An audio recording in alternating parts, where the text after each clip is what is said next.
Hi, this is Jason from Elder Needs Law, serving clients throughout Florida, and I'm taking some time today to respond to some questions that I've received online. So I'm filming this video and hoping that it'll benefit a lot of different people. So there's 4 questions. They're all kind of related, so I'm going to read the questions and then we're going to address them one by one, okay? All right, so the first one is, how do I prevent the nursing home from taking all of my money? Great question. Number 2. If one member of a married couple needs assisted living facility or skilled nursing facility care, and the couple can't afford it, what can be done to prevent the healthier spouse from losing all of their assets because their other spouse is going to be in need of Medicaid? Excellent question as well. Number 3 is, how much money can you have in the bank and still qualify for Medicaid long-term care benefits? And number 4, can I apply for Medicaid online?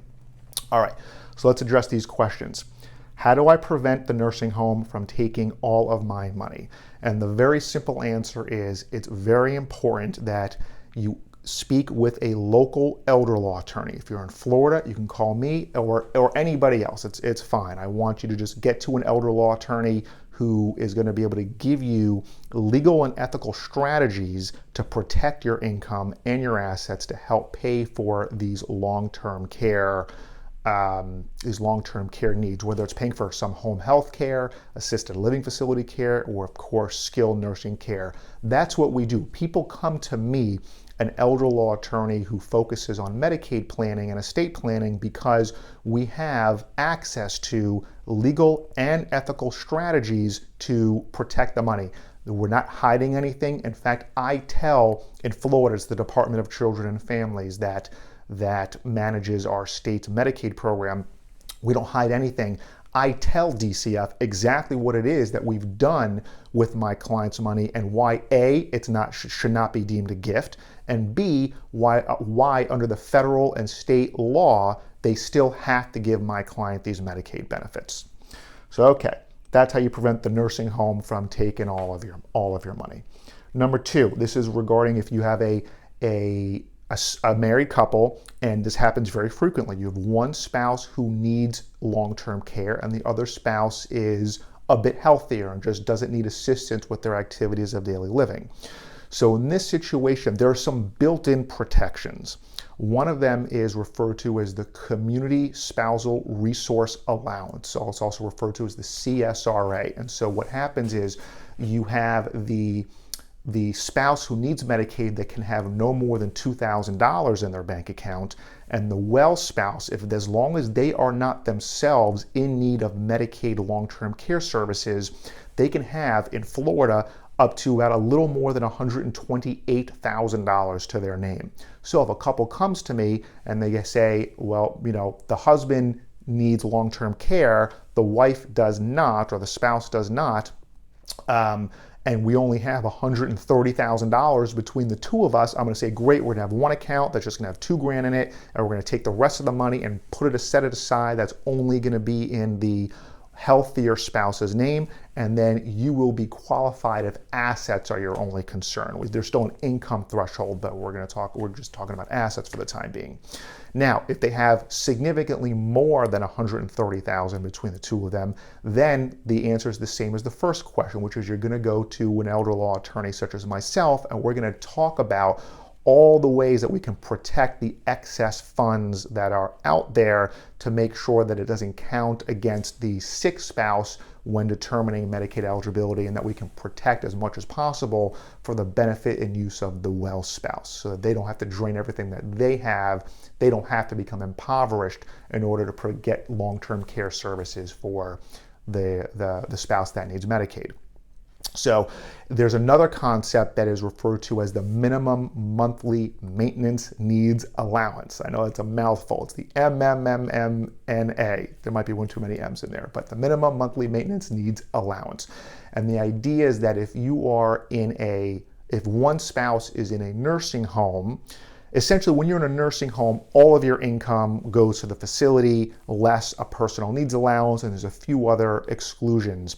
However, the well spouse, if they themselves receive what is at the time the MMMNA, currently it's $2,114, meaning if they earn less than $2,114,000 from their own personal income, we can divert money from the sick spouse to the well spouse so that they get up to that number, and you can get a little bit more for shelter expenses and utility expenses and things like that. So there are ways to divert income from the sick spouse to the well spouse. Again, it's to avoid forcing the well spouse into poverty. Now, if that is not enough, we have other tools at our disposal to divert even more than the minimum monthly maintenance needs allowance. That's, I think, a little bit too advanced for this video, but fear not. If this is your concern, come to a experienced elder law and Medicaid planning attorney, and we'll deal with those things. That's how you provide care for one spouse, especially when the other spouse does not need it or doesn't need it as much. All right, the third question is, how much money can you have in the bank and still qualify for Medicaid? So again, still related to the other ones. If you are someone who is single, not unmarried, and looking for Medicaid benefits, you can have no more than $2,000 in your personal bank account from all bank accounts, checking, savings, brokerage, a few other accounts, right? Everything combined cannot exceed more than $2,000. It's not $2,000 per account, it's $2,000 in total. If you are married, and again, you have one spouse who does not need Medicaid themselves, so then you have the sick spouse can keep $2,000, and the well spouse can have up to the community spouse resource allowance, again, a little over $128,000 as of the filming of this video, which is March 2020. All right, if you have both spouses who both want Medicaid, it can be different forms, right? One might need Medicaid to pay for home health care, the other one might need Medicaid to pay for nursing home care, then between the two of them, they can have no more than $3,000. Again, that's total combined $3,000. So again, in any of these scenarios, you go to a experienced local elder law attorney who can give you the strategies needed to protect the assets that might be in excess of the $2,000 or the $3,000 or the $128,000. And then finally, can I apply for Medicaid online? Yes. So this is a service that we provide. A lot of people don't want the aggravation of having to apply for Medicaid. And it's not that you're not smart enough. It's that it's a headache. So for example, I'm situated in South Florida. We have two offices, one in Aventura, another in Plantation. So we cover a lot of Miami-Dade and Broward County. And when you're applying, for example, when you're calling the Alliance for Aging or the Aging and Disability Resource Center to get the process started, you're on hold for 45 minutes to an hour and a half at a time. So the idea is people sometimes say, we're willing to pay you to make it your headache.